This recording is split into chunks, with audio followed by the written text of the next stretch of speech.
Hi guys, my name is Meats. This is going to be a review for the SH Monster Arts Godzilla 2000 Millennium, and I'm very ecstatic. I'm actually looking forward on this particular release. It's one of the Godzilla designs I really love. You got this giant purple dorsal fins in his back. It just makes him more menacing.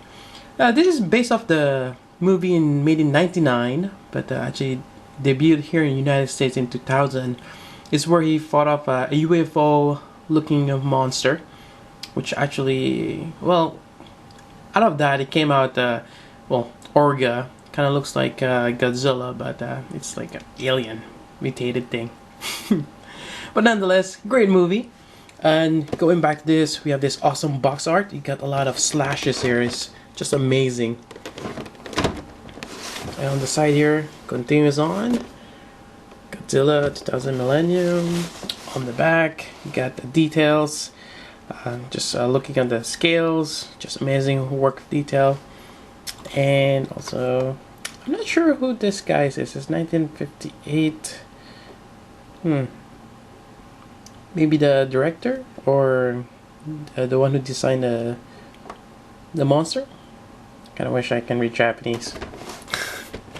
I really need to learn how to do that since I'm a big fan of Japanese products. Alright, so moving on. Great box, and there's nothing much on the back or underneath. It's more jargon. But yeah, let's go ahead and open this guy. I'm just doing a quick comparison right here. We have the 94 version here, which is the first release SH Monster Arts. Then we have the 1964, and the very first Godzilla, which is kind of small.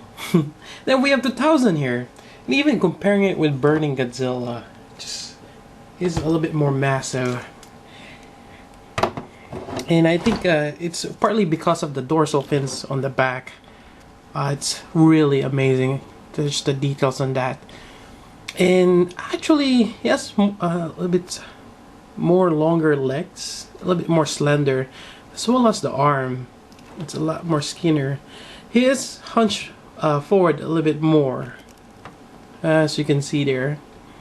But yeah, why don't we take a closer look?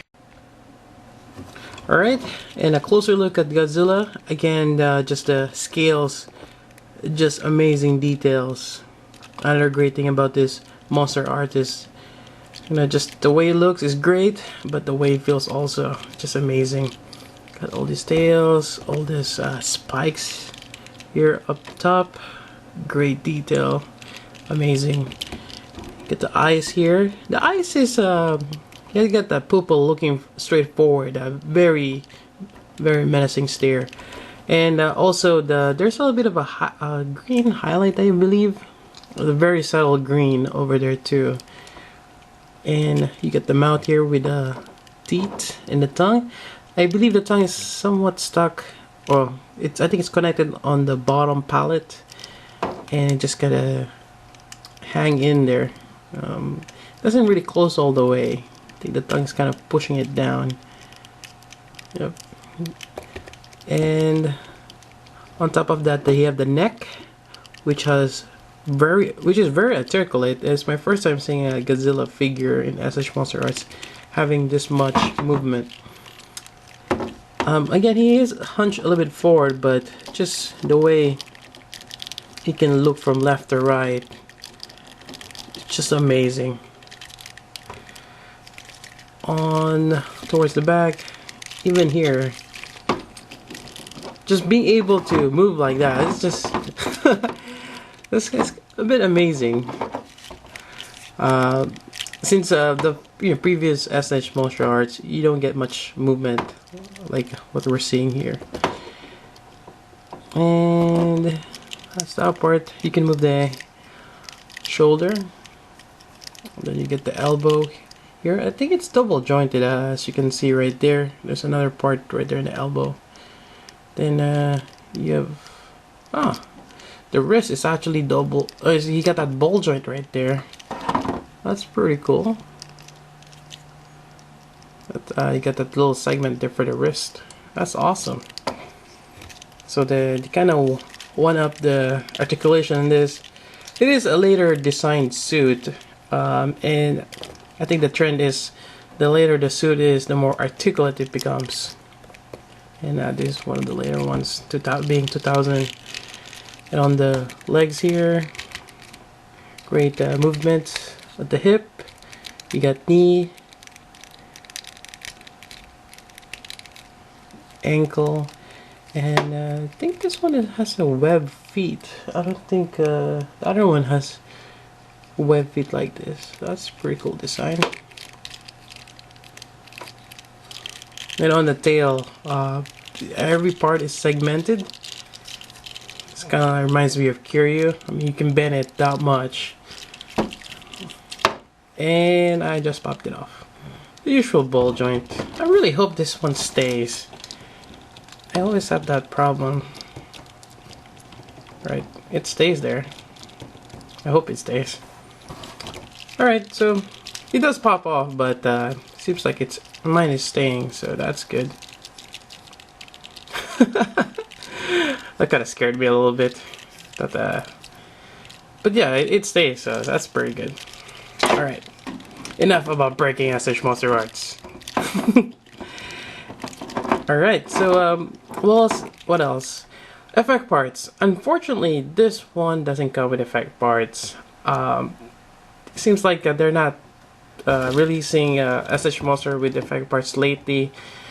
And I think partly because you can get the effect parts from the older release. I think like Fire Rodan, the first Godzilla, and some exclusives, unfortunately, that it's kind of hard to hunt down, but they're already been released.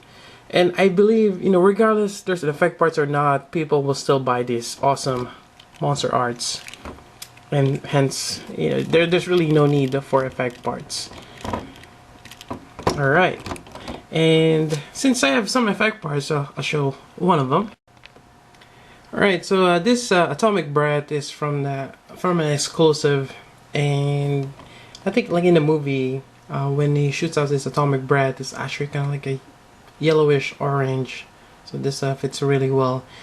The only problem with this one, just the way his body is designed. I mean, he has great hip movement or articulation, but unfortunately he's hunched down a little too much. So I mean, if you're gonna have an effect part, it's, I mean, well, I should have just placed it like so, the other way, but it's gonna be a little hard because it's pointing downward. So that's that effect part. Otherwise, you can still get the one from Far Road, and you get this awesome effect part right here, which does the same thing. So again, it's not too late. I mean, you can still, I think the easiest one is the one from Far Road, and that flame effect, which works well with the burning Godzilla. Alright, so a few things I want to add. The dorsal fin here, or the scales on the back, it's actually flexible, so it's not sharp. It does have that really nice iridescent purple glow. It's not clear, but it's great nonetheless. And one thing I don't really like about this, that gap right here, but it does give you that hunch, and maybe if you want to have them, you know, doing some jumping aerial pose, you know, that's great, but there's that gap. But for the most part, most of the SH Monsters will have a gap, like, you know, on the side of the leg. But this one's actually pretty good. They hide it really well. Also, the teeth here on the fangs are actually flexible. Although, again, getting back to the time, I'm not too fond of that. I kind of wish you can move it separately. You know, nonetheless, it's great. And also, another thing I want to point out, and partly here, it's kind of sticking out. There's a gray joint there, and this one is the one that kind of gives you that you can open his arms wide as if he was gonna give a big hug or flying. But that's great, that articulation right there. I'm giving that in actually, and he actually put his hands close together. Make a hammy wave. It's Sure, kind of cool. You can do that. Yeah, I mean, great articulation. But yeah, that's pretty much it for my review. Hope you guys like it. I mean, definitely highly recommend getting this awesome Godzilla 2000. Just superb. I really like this. Alright, so that's about it. If you have any questions, let me know regarding this figure. Otherwise, you know, stay tuned for more SH Monster Arts. I think the next one will be Batra. Then we get Mothra. Then, actually, there's gonna be a Predator and Alien that's like sneaking in on the SH Monster Arts line. So a couple of cool figures coming out. Alright, so that's about it. Hope you guys like this one. So till then, this is Meads. Thank you for watching. Staring contest, who will win?